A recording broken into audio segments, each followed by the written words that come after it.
సరే, ఈరోజు మరొక విశేషం కూడా ఉంది. మీకు ఎవరికైనా గుర్తుంటే చెప్పండి. అనుదిన కృప ప్రారంభించి 9 సంవత్సరాలు సంపూర్తి అయిపోయింది. స్తోత్రం కలుగుగాక. హల్లెలూయా. మంచిది. మరి ఈరోజు అనుదిన కృపలో నేను కొన్ని విశేషమైన విషయాలు కూడా చెప్పాను. మరి చిన్న తలంపుతో పుట్టింది ఇది. నేను హైదరాబాద్కి వెళుతూ ఉన్నప్పుడు మన సహోదరుడు ఏపీ క్రిస్టియన్ ఈవెంట్స్ తమ్ముడు నవీన్, ఆ తమ్ముడు, నేను హైదరాబాద్కి వెళుతూ ఒక చోట వ్యాన్ ఆపుకొని కారు ఆపుకొని భోంచేస్తున్నాను. రోడ్డు ప్రక్కన కారు ఆపుకొని చెట్టు కింద భోంచేస్తున్నప్పుడు ఆ తమ్ముడు చెప్పాడు, అన్న నేను మీరు గోరంట్లలో చెప్పిన వాక్యాన్ని షార్ట్ మెసేజ్ లాగా ఒక బిట్ కట్ చేసి నా ఛానల్లో నేను పెట్టాను.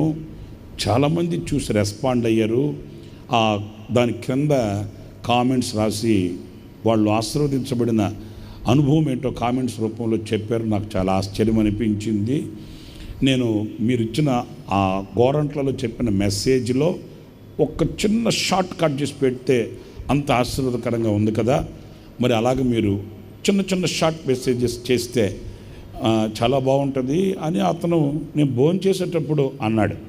నేను అన్నాను, నాకుండే వర్క్కి నాకు కుదరదేమో, చేయలేనేమో అట్లంటే ఆ తమ్ముడు అన్నాడు, మీరు చేస్తానంటే నా వంతు నేను సహాయం చేసి ఆ షూటింగ్ కానివ్వండి, ఆ కార్యక్రమాల్లో నేను కూడా మీకు తోడుగా ఉంటానన్నా అన్నాడు. సరే, అట్లాగా నాకు ఆలోచన వచ్చింది. ఈ సోషల్ మీడియాలో ఏదేదో వింటున్నాం కదా. దేవుని వాక్యం షార్ట్ పెట్టు, ముద్దుగా ఉంది కదా వాయిస్ వెంటలు, ఏదేదో వింటున్నాం కదా. Very good. మరి వాక్యాన్ని షార్ట్గా చాలా అందరికీ చేరువ చేస్తే బాగుంటుంది కదా. ఇప్పుడు అంత స్పీడ్ కదా, స్పీడ్ ప్రపంచం. ఏది కూర్చొని వినే అంత ఓపిక ఎవరికి లేదు. అంతా షార్ట్గా త్వరితగతిలో అవ్వాలి. సరే, మనం చెప్పాలనుకున్నవి గంటసేపు చెప్పచ్చు. ఆ గంటసేపు చెప్పేదాన్ని 10 నిమిషాల్లో కూడా చెప్పచ్చు. మన చేతిలో ఉంటుంది. అది మనం దేవుడి దగ్గర కృప పొందుకోవడం తప్ప ఇంకొకటి లేదని నేను అనుకుంటాను.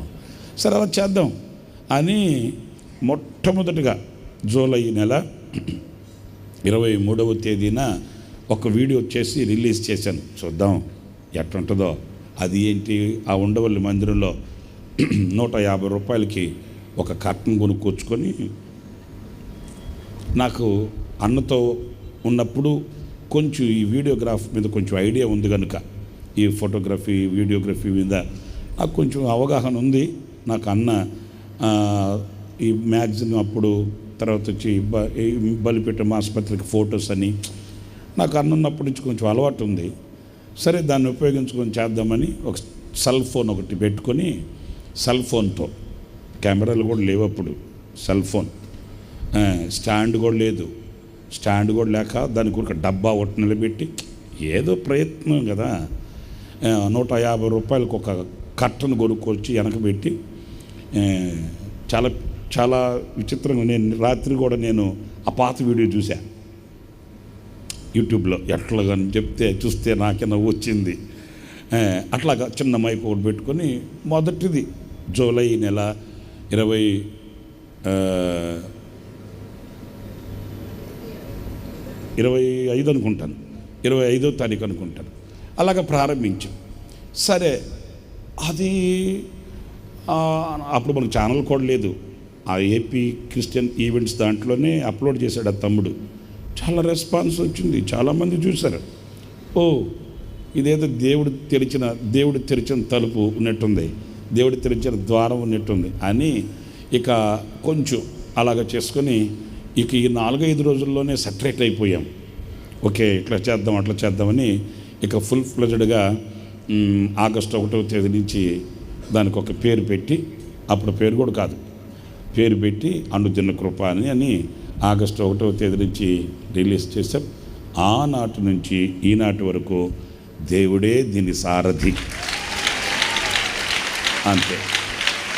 అనేక లక్షల మందికి ఆశీర్వాదకరంగా ఉండేటట్లు, లక్షల మందికి దీవెనకరంగా ఉండేటట్లు ప్రభు కృప చూపించాడు. ఆ తర్వాత నేను ప్రారంభంలో చాలా శ్రమించాల్సి వచ్చింది. దేవునికి కృతజ్ఞత చెప్పాలి కనుక ఇవన్నీ మీతో చెప్తున్నాను. చాలా శ్రమించాల్సి వచ్చింది. ఒక్కడిని కూర్చొని, ఒక్కడిని కెమెరా పెట్టుకొని, ఒక్కడిని లైట్లు పెట్టుకొని గదిలో నేను ఒక్కడిని చెప్పుకొని మళ్ళీ నేను ఒక్కడిని పోయి ఆఫ్ చేసుకోవాలి దాన్ని. అట్లాగా ప్రారంభించి ఒక్క మెసేజ్ ఒకరోజు రిలీజ్ చేయడానికి ఉదయాన్నే లేచి కాఫీ తాగి కూర్చుంటే ఇక నైట్ మీటింగ్కి డైరెక్ట్గా స్నానం చేసి మీటింగ్కి వెళ్ళడమే. 6 నెలలు 6-7 నెలలు ఇంచుమించు నేను పగలు బయట మొక్కు పెట్టినోడిని కాదు. పగలంతా ఇది చేసుకోవడం, రాత్రి మీటింగ్కి వెళ్ళడం. 6-7 నెలలు. ఎందుకంటే క్రొత్త కదా, ఆ ఎడిటింగ్ కానీ ఆ లైటింగ్ కానీ ఒక్కొక్కటి చేసింది ఫెయిల్ అయిపోయేది, మరలా చేయడం. అట్లాగా 6-7 నెలలు పగలు బయట ముఖం పెట్టలే నేను. ఉదయాన్నే లేగడం, అనుదిన కృప చేసుకోవడం, ఇక పోస్ట్ చేసేసి అప్లోడ్ చేసి డైరెక్ట్గా మీటింగ్కి వెళ్ళడమే, మళ్ళీ మీటింగ్ నుంచి రావడం. అట్లాగా ప్రారంభించాం.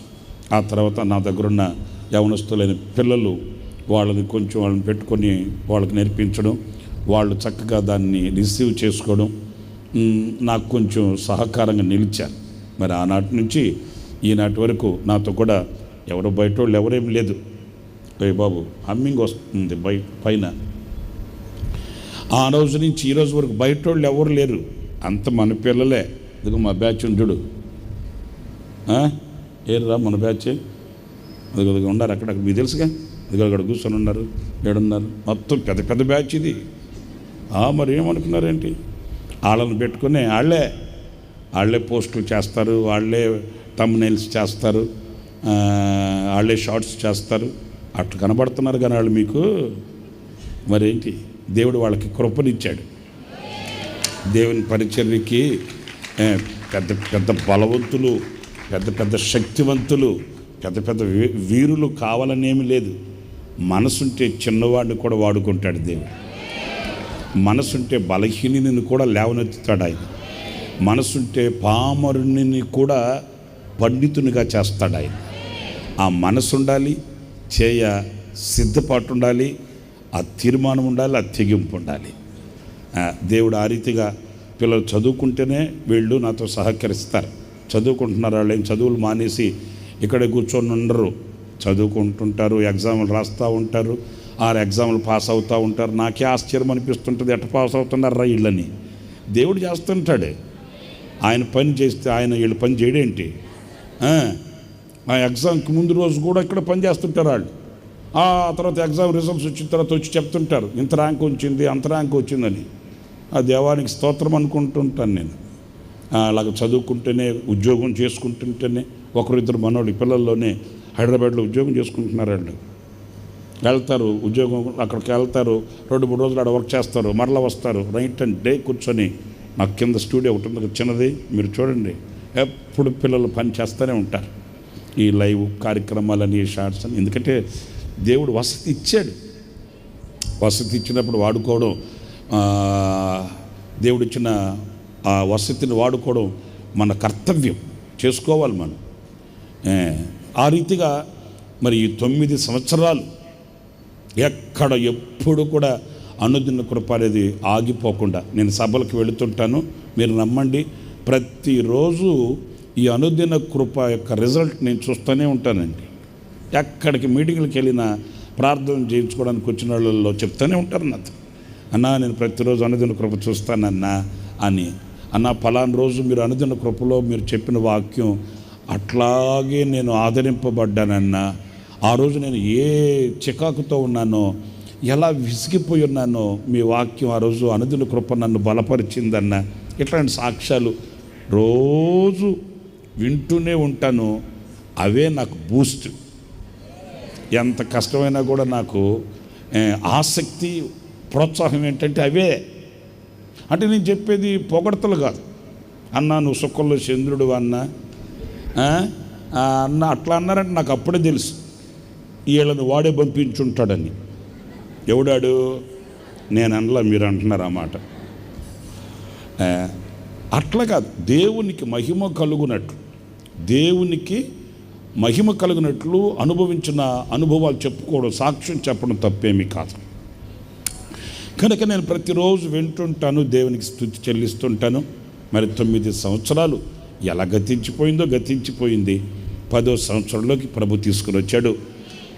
దేవుని కృప, ఆయన మహిమ కలిగిన రాకడ వరకు, మనకు దేవుడు ఆయుష్నిచ్చినంత వరకు, దేవుడు మనకిచ్చిన అవకాశం ఉన్నంత వరకు తప్పనిసరిగా ఇవి అలాగే కొనసాగుతాయని నేను విశ్వసిస్తూ నా దేవునికి కృతజ్ఞత స్తుతి చెల్లిస్తూ ఉన్నాను. ఇప్పుడు నేను మీకు చెప్పేది ఏంటంటే, మీరందరూ కూడా దీంట్లో పాలుభాగస్తులే. ఎందుకంటే మీరు ప్రార్థన చేస్తున్నారు, ప్రార్థన చేస్తున్నారు. తర్వాత మీరుగా అనేకులకి వాటిని చేరువ చేస్తున్నారు, షేర్ చేస్తున్నారు. చాలామంది నాకు చెప్తారు ఏమంటే, మా పేరెంట్స్ అందరికీ నేను దాంట్లో వాట్సాప్లో పంపిస్తానన్నా, మాకు గ్రూప్ పెట్టుకున్నాం, మేము మా కొలీగ్స్ అందరం కలిసి గ్రూప్లో పంపిస్తాము. ఇలాగ చాలామంది అండి. దేవుడు వారి గుండెల్లో అలాంటి ఆసక్తిని కలిగిస్తున్నాడు. ఈ అనుదిన కృపని దేవుడు నడిపిస్తున్నాడు. దీవెనకరంగా, ఆశీర్వాదకరంగా ఆయనే భుజముల మీద మోస్తూ ప్రతిదినం ఒక్కొక్కసారి నేనే వింటాను కదా, నాతోనే మాట్లాడినట్టు ఉంటుంది. బలపరచడం, దీవించడం, సరిచేయడం చాలా ఆశీర్వాదకరంగా. క్లుప్త సందేశం ఒక అర్ధగంటలోపే ఉంటాయి ఇంచుమించు. ఆశీర్వాదకరంగా, దీవెనకరంగా ఈ పరిచర్యను ప్రభు నడిపిస్తూ వస్తున్నాడు. అందుకు ప్రార్థించిన మిమ్మల్ని అందరినీ నేను అభినందిస్తూ, నా దేవుడు ఇంకనూ మిమ్మల్ని ఆశీర్వదించి దీవించాలని నేను ప్రార్థిస్తూ ఉన్నాను. అలాగే ఈ అనుదిన కృప విషయంలో, షూటింగ్లో కానీ, ఎడిటింగ్లో కానీ, పోస్ట్ చేసే విషయంలో కానీ, వీటిలన్నింటిలో మరి సహకరిస్తున్న బిడ్డలందరినీ దేవుడు ఆశీర్వదించి దీవించునుగాక. దేవుడు వారికి మంచి భవిష్యత్తును అనుగ్రహించుగాక. దేవుడు వారిని కాచి కాపాడునుగాక. ఇంకా దైవ జ్ఞానం చేత ప్రభు వారిని నింపునుగాక. దేవుడు తల్లిదండ్రుల యొక్క ఆశలు ఒమ్ము కాకుండా వాళ్ళని గొప్ప గొప్ప ఉన్నత స్థానానికి దేవుడు తీసుకుని వెళ్ళునుగాక. హల్లెలూయా.